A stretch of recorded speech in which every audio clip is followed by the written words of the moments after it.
66-0 is the story of an all-black basketball team in the midst of personal triumph and tragedy, social unrest, and the emergence of the civil rights movement, who were led by Bill Armstrong, a white head coach dubbed the John Wooden of high school basketball, who defied the odds to rise above their circumstances in the pursuit of perfection on and off the court.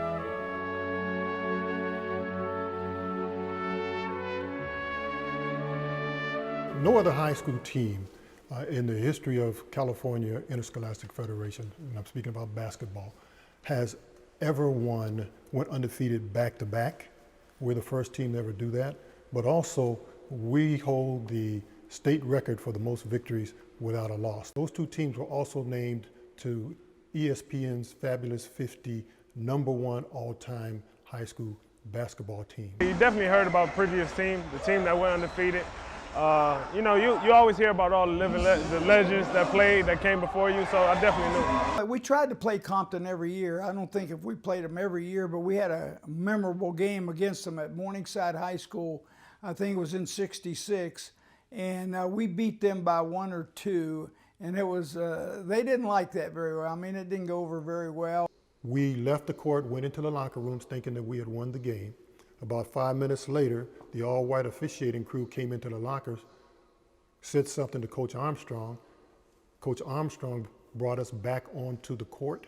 The scorer and timer got confused at the end and gave our player 2 foul shots down 1. He makes 2. The scorekeeper put a second back up on the clock, said that he couldn't remember if he was sure that time had actually expired. And it was all black on one side and all white on the other. And they met in the middle of the floor, and there was a huge fight. Because it was a tough era then. You know, it was a lot of the movement was going on, and it was a tough time. And but we had a lot of relationships with Compton. And then in '68, I watched them. Here they come, and boy, they were really something. Probably the toughest player that we played against that we saw on a recurring basis was Paul Westphal. Paul Westphal went on to have a fabulous career in the NBA. And we were just this little team from the South Bay, but we gave them all they could handle. They got us, but we had the lead at halftime, and I think people were pretty surprised about that. And we had a nice little team, but ultimately, if we played them 10 times, they probably would have beat us 10 times. He was always talking about his teams and the dedication his players had to the game of basketball and their competitive spirit. I think that's one thing he said that made Compton stand out among all the other schools he coached at, was the competitive spirit and the teamwork that he was able to develop here. The games, the pre-games and the warm-ups was so exciting. Spirit was going crazy. Everyone couldn't start for the game to start. And it was just the school spirit just off the chain. Everybody was just going crazy, just waiting for game time to start.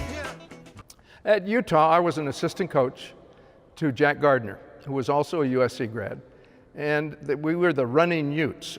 But I really liked Coach Armstrong, and I really liked his teams and the way he did things. And I really enjoyed watching them, not just because they were good, and they were good prospects for college, but because they had a special ingredient. They really, really loved each other. And that came out right from Coach Armstrong all the way through their players. You know, 66-0 hasn't been done in 46 years, and they ain't been close in 46 years. Then to me, that is an unbelievable story that all our inner city kids should be listening to and should hear about it, and they should be talking about it.